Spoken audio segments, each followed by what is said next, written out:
প্রথমেই আমাদেরকে এহরামের পোশাকটা যাতে আমাদের টাকনুর উপরে থাকে সেটা দেখতে হবে। এরপরে পাটা আমি একটু ছড়ায় দাঁড়াবো যাতে আমি পরবর্তীতে আমার হাঁটা চলা করতে সুবিধা হয়। এরপরে কাপড়টাকে সামনে এনে বাম হাতের কাপড়টাকে আমি ডান দিকে নিব। ডান দিকে এখানে নিয়ে কাপড়টাকে এখানে চাপ দিয়ে রেখে দিব। এরপরে ডান হাতের কাপড়টাকে আস্তে আস্তে চাপ দিয়ে বাম দিকে আনবো। বাম দিকের হাতের নিচে এইখানে চাপ দিয়ে ধরে ডান পাশের অংশটুকু আবার ডান পাশে নিয়ে আসবো।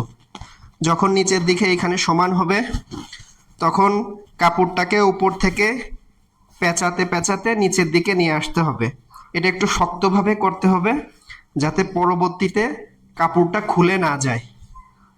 তো সুন্দর মতো কাপড়টা যখন এরকম পজিশনে আসবে তো আলহামদুলিল্লাহ দেখেন আমার কাপড়টা কিন্তু সুন্দর মতো পরা হয়ে গেছে। এখানে কিন্তু কোনো উঁচু নিচু নাই এবং দেখতেও সুন্দর দেখা যাচ্ছে। আপনি পরবর্তীতে স্বাভাবিকভাবে হাঁটতে পারবেন, হাঁটা চলায় কোনো সমস্যা হবে না ইনশাআল্লাহ। এরপরে কাপড়টা যখন পরা শেষ হবে, কাপড়টা পরা শেষ হলে এর উপরে আমরা এহরামের একটা বেল্ট পরব যাতে পরবর্তীতে এই কাপড়টা আর খোলার কোনো সম্ভাবনা না থাকে। তো বেল্টটা পরা হয়ে গেছে আলহামদুলিল্লাহ। এরপরে আপনি নিশ্চিন্তে থাকতে পারেন যে এই কাপড়টা আর খুলবে না। তো বেল্টের পিছনের অংশটা আপনারা ঘোড়ায় সামনে আনতে পারেন, এভাবে ঘোড়ায় সামনে নিয়ে আসবেন, তাহলে কিন্তু একবারে সুন্দর মতো আপনার এহরামের কাপড়টা নিচের অংশটা পরা সম্পূর্ণ হলো।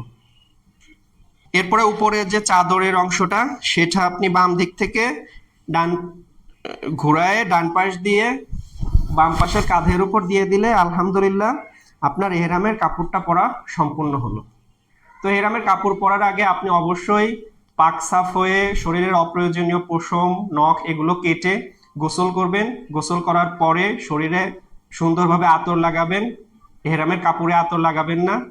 এরপরে আপনি 2 রাকাত নামাজ পড়বেন, নফল নামাজ পড়বেন।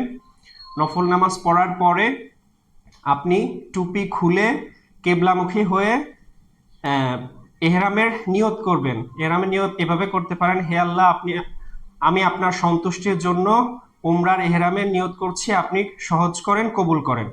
এরপর নিয়ত করার পরে তালবিয়া পড়বেন, লাব্বাইক আল্লাহুম্মা লাব্বাইক লাব্বাইক লা শারীকা লাক লাব্বাইক ইন্নাল হামদা ওয়ান নি'মাতা লাকা ওয়াল মুলক লা শারীকা লাক। তো যখন আপনি তালবিয়া পড়বেন, তালবিয়া পড়ার দ্বারা আপনার এহরাম সম্পূর্ণ হয়ে যাবে, যেটা হজ বা উমরার ফরজের একটা ফরজ। শুধু এহরামের কাপড় পরার নাম এহরাম না, বরং এহরামের নিয়ত করে তালবিয়া পড়ার নাম হচ্ছে এহরাম। তো আল্লাহ তাআলা আমাদের হজ বা উমরার সফরকে কবুল করুন, আমিন।